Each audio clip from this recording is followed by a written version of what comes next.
E aí galera, tudo bem com vocês? Vamos aí para mais um giro de notícias sobre o Cruzeiro com questões importantes que têm movimentado o ambiente do nosso clube. Meu nome é Emerson Araújo, esse é o canal 6x1 e desde o início eu peço para você deixar o like no vídeo, se inscrever no canal caso ainda não seja inscrito e usar os comentários para opinar sobre cada um dos assuntos. E começo falando sobre Lucas Romero. O que a gente tem de mais novo é que o León do México seria mais um clube interessado no jogador e o diretor de futebol do Independiente, Jorge Damiani, disse que esse clube teria oferecido $1 milhão pelo Romero. Eu já falei em outros vídeos sobre o nível de confiabilidade aí do glorioso Jorge Damiani, né? Que é absolutamente zero, é um camarada que está absolutamente desesperado para ver qualquer dinheiro pelo Lucas Romero, porque ele está em fim de contrato, não vai renovar, o jogador quer sair, o Independiente também quer vender o Romero até para se livrar do salário dele, que é um dos principais salários do elenco. Enfim, tudo converge para Lucas Romero deixar o Independiente agora. Informação que foi trazida aí pelo Samuel Venâncio e pelo Adroaldo Leal é que o Lucas Romero vai se encontrar com seu empresário, Christian Bragarnik, que estava acompanhando a Copa do Mundo no Catar. Provavelmente esse encontro vai acontecer amanhã, quarta-feira, tá? A partir desse encontro deve ser definido o futuro do jogador, se ele vai para o Cruzeiro, se ele vai para o Inter, se ele vai para o futebol mexicano. E acho importante falar um pouco sobre quem é Christian Bragarnik, um cidadão meio controverso, mas um dos principais empresários de futebol da América do Sul, agente de mais de 100 jogadores e 20 treinadores. E é interessante que ele teve uma atuação em alguns clubes argentinos, Godoy Cruz, Defensa e Justicia, meio que reestruturando o clube, fazendo muito mais do que um empresário de futebol, tá? É um camarada que realmente tem muita influência no futebol argentino e tem muitas ligações no futebol mexicano mesmo. Aqui no mercado brasileiro, ele nunca teve tanta entrada assim, tanto que eu tava até olhando quais são os jogadores dele, da empresa dele, né, que estão vinculados a clubes brasileiros no momento. A gente tem o Romero, atacante do Inter, que é bem ruinzinho por sinal, o Vitor Cuesta, que tá jogando no Botafogo, mas também pertence ao Internacional, então aí a gente já vê que existe uma ligação desse empresário com o Inter, né, que é um dos clubes interessados no Lucas Romero. Ele tem também um jogador que está no Fortaleza, Brites, um defensor, que provavelmente tem até a ver com o Vojvoda, né, o técnico Vojvoda é representado pelo Bragarnik, e tem um jogador que estava no Sport, o Rai Venegas, que eu acho um caso muito pontual, é um cara que nunca tinha jogado, nunca fez grande coisa no futebol, foi parar no Sport e também não arrumou nada. E é importante a gente considerar que se realmente tiver uma oferta do futebol mexicano pelo Lucas Romero, é muito mais provável ele ir para lá do que vir para o futebol brasileiro, justamente porque os clubes mexicanos tem muito mais grana, tá? É só você analisar que o futebol mexicano, eles trabalham com o dólar, da mesma forma que no futebol argentino, mas ao contrário dos clubes argentinos, os clubes mexicanos têm donos com muita bala na agulha, que pagam salários muito altos, tanto que é muito difícil a gente ver um clube brasileiro tirando um jogador do México. O contrário acontece com mais facilidade. E o que é que a gente tem de valores nessa história? Dizem que o Cruzeiro está disposto a pagar algo na casa de $500 mil ao Independiente pela liberação do jogador. O Internacional estaria disposto a pagar um pouco mais, na casa de $700 mil. Com relação à oferta para o jogador, o Inter teria oferecido um salário na casa de $400 mil, a proposta do Cruzeiro é menor que isso. Então a gente pode considerar que se o Lucas Romero voltar para o Cruzeiro, é porque realmente ele quis voltar para o Cruzeiro, tá? Porque ele tem propostas financeiramente mais interessantes, pelo menos uma do Inter, com certeza, e se vier a proposta do México, certamente os valores serão mais altos também. Então, galera, ó, assim, não tem muito o que fazer. É esperar realmente se algo acontece, se algo será definido nessa reunião de amanhã. Também acho esse tipo de novela extremamente chata, mas o futebol é assim mesmo. Toda janela de transferências é a mesma coisa. E, inclusive, eu não sei por que a grande maioria dos torcedores gosta tanto desse período. Eu acho que é muito mais legal a época que a gente tá jogando sem essa murrinha dessas coisas de vai, não vai, empresário, não sei o quê. Coisa chata do caralho, mas enfim, as pessoas gostam. E eu lembro de ter falado sobre isso na época que o Vitor Roque deixou o Cruzeiro, né, que deu uma entrevista ridícula. Ah, eu tô fazendo o que meu empresário acha que é melhor. Enfim, um negócio patético. Sobre o Lucas Romero também se aplica, tá? O empresário, ele tem que representar a vontade do atleta, não é o contrário.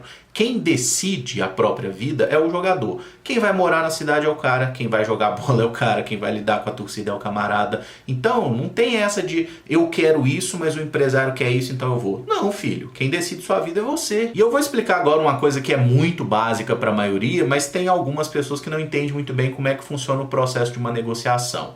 Um clube, ele não é obrigado a aceitar nenhuma proposta a menos que atinja um valor de multa rescisória. A multa rescisória do Romero não tem nada a ver com isso, seria muito mais alta, ninguém está pagando. Então o Independiente, ele não é obrigado a aceitar 500 mil do Cruzeiro, 700 mil do Inter, 1 milhão de outro clube, 5 milhões. Ele não é obrigado a aceitar. A questão é, o Romero está chegando a ficar 6 meses do fim do contrato. Então eles podem perder o jogador de graça a partir de julho do ano que vem, com o atleta podendo assinar um pré-contrato depois do dia 30 de dezembro desse ano. Isso é regulamento da FIFA, não tem muito que o Independiente possa fazer. Então por isso que eles estão agora tentando vender o jogador. Agora tem muita gente falando assim, o Romero tem que dizer, eu quero ir para o Cruzeiro e pressionar o Independiente a aceitar a proposta do Cruzeiro. Isso não existe. Se o Cruzeiro quer contratar um atleta, cabe a ele chegar a um acordo com o atleta, com seu representante, né, e com o clube. Tá? É o Cruzeiro que tem que chegar a um acordo com o Independiente. É o Cruzeiro que está comprando o jogador. Não é o Romero que vai se comprar do Independiente, não. Tá bom? Então eu acho que o Cruzeiro está com uma postura correta nesse momento. O Cruzeiro colocou, eu estou disposto a pagar isso, a minha proposta salarial é essa. Quer ou não quer? E é isso. Tá colocado lá, não vai ficar aceitando, negociando, até porque esse diretor do Independiente já deu inúmeras provas que ele não é confiável. Ah, mas tá fazendo leilão? Sim, gente. Todo jogador bom acontece esse tipo de coisa. E sabe o que prova quando existe leilão por um jogador? Prova de que o cara tá fazendo bem o seu trabalho, entendeu? Porque sabe qual é o tipo de jogador que não tem leilão nunca? Jogador ruim, porque mal aparece um clube, um otário querendo contratá-lo. Quando o jogador é bom, normalmente tem mais de um time interessado e é o que está acontecendo com o Lucas Romero. Isso é absolutamente natural no meio do futebol, vai continuar acontecendo para sempre, não tem por que a gente estressar. Se o Romero voltar para o Cruzeiro, eu vou ficar muito feliz, porque acho que ele é um ótimo jogador, já tem uma identificação construída com o clube da passagem anterior, seria bom demais. Agora, se ele não quiser vir também, se ele priorizar, sei lá, velho, se ele quiser dar ouvido pro empresário, se ele quiser ir pro México para ganhar dinheiro, tá no direito dele, gente, tá? O Lucas Romero não deve nada pro Cruzeiro, tá bom? É uma escolha dele, com a família dele, enfim. Mas se vier, eu vou ficar muito feliz, torço por isso acontecer. Se ele não vier, a gente se vira com outros jogadores e bola pra frente. E outra novela que tá se arrastando e não deve ter final feliz envolve o atacante Matheus Davó. Segundo o Super Esportes, o Corinthians quer receber uma compensação financeira e manter um percentual dos direitos. O staff do jogador não está otimista num acerto. Da mesma forma que eu falei quando saiu a notícia que o Davó estava muito perto de chegar ao Cruzeiro. Acho que se vier um jogador que vai ser útil sim, fez uma Série B muito boa com a camisa do Bahia, marcou gols, sendo ali aquele atacante, né? Ele era um centroavante de mais movimentação, mas o Davó não é jogador de beirada, como eu vi muita gente falando, ele não é ponta, ele é um atacante de fato, um jogador que faz o papel centralizado, mas se movimenta bastante no campo. Se vier pro Cruzeiro, seja bem-vindo, acho que pode ajudar bastante. Mas tá muito nítido que não é um cara que chegaria para ser o camisa 9 do Cruzeiro. Até porque, na minha opinião, o Cruzeiro já tem o seu camisa 9, que é o Edu, que está sendo muito pouco valorizado pelo que ele fez na última temporada, tá? Acho que o Edu tem que começar a temporada como nosso atacante titular, ele fez isso por merecer. Agora, se o Davó não vem, gente, eu tô acabando de falar que se o Romero não vier, é um cara que tem história no Cruzeiro, não tem por que a gente ficar se lamentando. Imagina qual é a minha opinião sobre o Davó. Ninguém falou até o momento qual seria o valor que o Corinthians está pedindo aí para liberar o jogador, tá? Mas acho que o molde ideal para essa negociação seria fazer o mesmo que o Cruzeiro fez no caso do Matheus Vital. Traz o camarada de graça, o Corinthians mantém um percentual e segue a vida, né? Se o Corinthians está querendo dinheiro, irmão, aí eu acho que já não vai dar jogo. Enfim, fica por aí, vai para outro clube e a vida vai seguir, tá? O Matheus Davó seria útil, mas não acho que seria uma contratação essencial, não. Acho que a gente consegue achar outros atacantes no mercado. E falando nisso, o portal UOL citou que o Cruzeiro fez uma sondagem por Rafael Navarro do Palmeiras, querendo contar com um jogador por empréstimo. Em 2022, o centroavante centroavante jogou 47 vezes pelo Alviverde e marcou 7 gols. O Navarro era o atacante reserva do Palmeiras, né? Ele jogou apenas 14 vezes como titular, o resto dos jogos sempre entrando no segundo tempo. E o problema é que esses 7 gols que ele fez foram marcados em times muito ruins da Libertadores. Foram 5 no Independiente Petroleiro e 2 no Deportivo Táchira, tá? 2 times assim, ó, piores que time de campeonato mineiro, tá? Jogos que o Palmeiras goleou com time reserva, enfim. O Rafael Navarro nos jogos pra valer, o máximo que ele fez foi dar uma assistência num jogo contra o São Paulo do Campeonato Brasileiro, mas produziu muito pouco. Dizem que o salário da criança é na casa de 300 mil reais, o que eu acho um absurdo, tá? E acho que a única viabilidade de um negócio seria o Cruzeiro trazer o Navarro por empréstimo, com o Palmeiras pagando uma parte do salário. E nesse caso eu nem acharia uma ideia ruim, porque eu ainda tenho em mente a ótima Série B que o Navarro fez em 2021 com a camisa do Botafogo. E ele é um cara bem novo, ele ainda tem 22 anos. Então assim, é um cara que tem uma margem de evolução, acho que ele tem qualidade sim, mas no Palmeiras ele não conseguiu se firmar. Só que tem um detalhe nessa história que eu acho que a gente precisa considerar, é porque essa é outra notícia que sai lá do portal UOL, que também noticiou há 2 semanas atrás um suposto interesse do Cruzeiro no Merentiel, também atacante do Palmeiras, e a coisa não caminhou, tá? Então eu tô muito reticente sobre essa especulação. Tem um cheirinho aí de que, assim, não tem nada de verdadeiro. Foi só uma sondagem, uma especulação, assim, sem valor nenhum, tá? O UOL era um site que deveria ser confiável, mas tem sido cada vez menos. Então, eu acho que Merentiel e Navarro, nenhum dos dois deve vir no final das contas. Talvez o Cruzeiro tenha feito uma consulta, um quanto é que é, mas acho que não caminhou para além disso, não. E aí, Itatiaia falou do interesse do Cruzeiro no lateral esquerdo Camilo Cândido, de 27 anos, que defende o Nacional do Uruguai. Segundo a reportagem, o clube foi consultado e pediu 2 milhões de dólares por 80% dos direitos do jogador. Com isso, podemos concluir que Camilo Cândido não virá para o Cruzeiro porque os valores assustam, e assustam mesmo, né, velho? Vamos pensar que o Cruzeiro não quis pagar 6 milhões e meio de reais, né, pelo Matheus Bidu, de 23 anos. Vai pagar mais de 10 milhões de um camarada de 27 anos que precisaria se adaptar ao futebol brasileiro e tudo mais. Eu acho que aí é sem chance. O Cândido foi jogador do Pessolano em 2019 no Liverpool de Montevidéu, teve até uma passagem boa por lá, agora tá jogando no Nacional.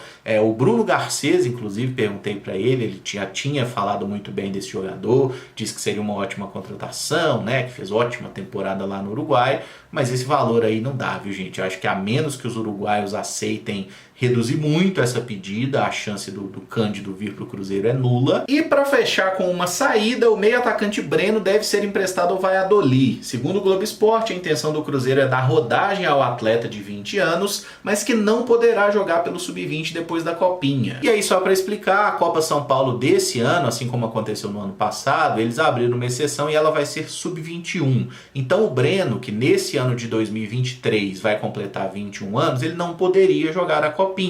Poderá por essa mudança no regulamento, mas o Cruzeiro não quis, tá? O Cruzeiro não inscreveu o Breno na Copinha e também não inscreveu o Ageu, volante. Mas o Ageu tá fazendo a pré-temporada com o elenco principal, então isso indica que o Pessolano pode aproveitá-lo e eu torço muito para que aproveite. Acho o Ageu muito bom jogador. No caso do Breno, que tem contrato longo com o Cruzeiro, até o fim de 2025 inclusive, ele não tá fazendo a pré-temporada com o elenco principal, ele tava treinando com o Sub-20, mas agora veio essa notícia nos últimos dias, na verdade, né, de que ele vai ser emprestado para o Valladolid, o que eu acho uma ótima. Porque na melhor das hipóteses, o Breno chega no Valladolid, ganha o espaço, joga, se valoriza e se transforma em dinheiro, né? E aí esse dinheiro vai ser do Valladolid ou do Cruzeiro? Nesse momento do Cruzeiro, afinal o atleta está indo apenas por empréstimo. Na pior das hipóteses, o Breno fica no time B, mal joga, fica encostado. Ele ganhou uma experiência internacional e voltou para o Cruzeiro, possivelmente um pouco melhor do que ele é hoje. E convenhamos que a torcida do Cruzeiro já estava pegando no pé do Breno, né? Ele que participou aí de 6 jogos do time profissional na última temporada, não fez gol, deu uma assistência,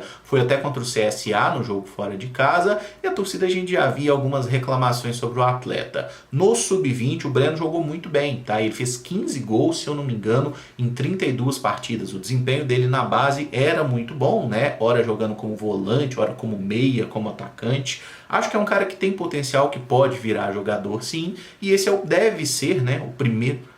E esse deve ser o primeiro jogador a entrar nesse intercâmbio entre Cruzeiro e Valladolid, né? A primeira transferência direta entre os clubes, ainda que seja feita por empréstimo. Tomara que dê tudo bem, que o Breno consiga jogar por lá, se valorize, seja vendido por 100 bilhões de euros. Felicidade para ele aí. E vamos em frente, gente, tá? Vamos ficar tranquilo aí, que esse período tem muita especulação, muita conversa fiada, mas o Cruzeiro já tá com uma estrutura de time bem legalzinha. Emerson, faz um vídeo mostrando no campinho as opções do Cruzeiro. Vou fazer, gente, mas primeiro a gente tem que ter a confirmação desses negócios, né? Porque, por exemplo, eu fiz uma semana passada em que a gente já contava como certa a chegada do Matheus Davó. Não virá mais, ao que tudo indica. Então vamos esperar os negócios serem oficializados, porque, por exemplo, o Raul Gustavo, se for contratado, é um cara que eu acho que eleva o nível do Cruzeiro. Lucas Romero, se vier, torna o nosso elenco mais forte. Então vamos ficar tranquilo, tá? Mas vai ter esse vídeo muito em breve, assim que essas negociações forem concretizadas. Seja pro cara vir ou pro cara não vir. E eu encerro esse vídeo por aqui. Se você gostou, eu peço que deixe o like, se inscreva no canal caso ainda não seja inscrito e use os comentários para deixar a sua opinião sobre cada um dos assuntos. Muito obrigado por acompanhar, um abraço e até o próximo vídeo. Valeu!